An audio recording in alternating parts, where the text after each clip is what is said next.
मध्य प्रदेश के वजीर दाखिला डॉक्टर नरोत्तम मिश्रा ने आज मीडिया से बात करते हुए कांग्रेस लीडर राहुल गांधी पर निशाना लगाया और कहा कि उन्होंने अपनी हार की सिल्वर जुबली पूरी कर ली है और इसी वजह से कांग्रेसी परेशान हो रहे हैं, जिसके नतीजे में कपिल सिब्बल ने भी अपना बयान दिया है।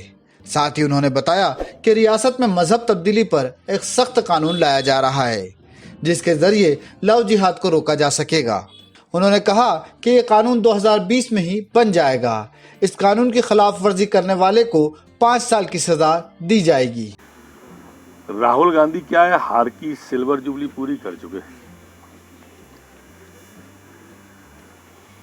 और अब पूरी कांग्रेस के अंदर ये मान्यता हो गई है कि गांधी परिवार के नेतृत्व में कांग्रेस का कोई भविष्य नहीं है। कांग्रेस की स्थिति अब ऐसी हो गई है जिसे कहते हैं ना कि भईगत साहब छछूंदर केरी। गांधी परिवार को छोड़ते हैं तो मरते हैं और उनके नेतृत्व में काम करते हैं तो मरते हैं, और इसलिए अब कांग्रेस का कोई भविष्य दिखाई दे नहीं रहा है। कपिल सिब्बल जी ने भी और बाकी के नेताओं ने भी ये बात बोली है। तो बहुत तेजी से चल रहा है, जिसको आपकी भाषा में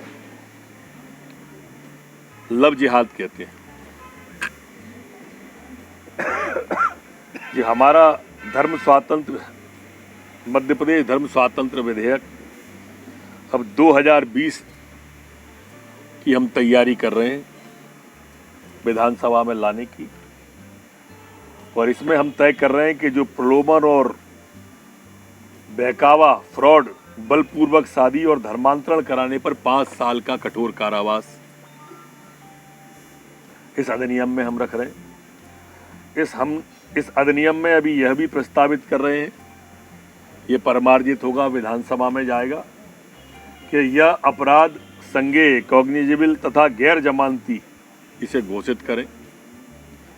इसी तरह से प्रलोभन, बलपूर्वक, फ्रॉड तथा बहकावे में धर्मांतरण के लिए किए गए विवाह को नल एंड वॉइड घोषित किए जाने का भी प्रावधान इसमें हम कर रहे हैं।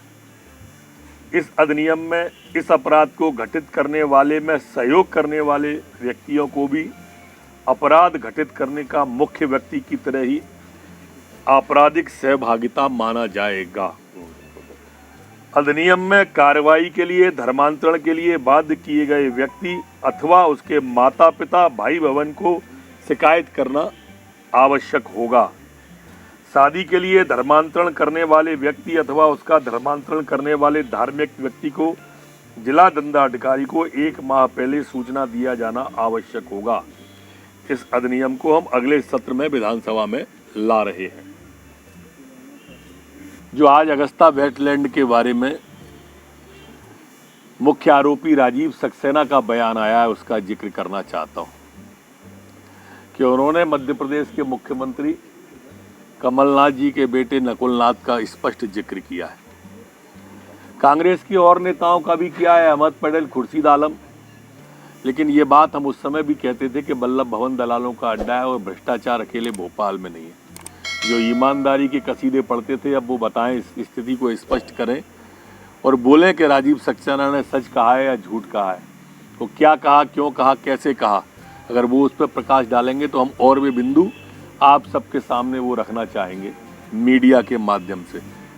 कमलनाथ जी ने जिस तरह से भ्रष्टाचार किया पूरे देश के अंदर, उनके लोगों ने किया, जो उस समय छापे पड़े, उनकी अब पुष्टि हो गई है इस बयान के बाद में।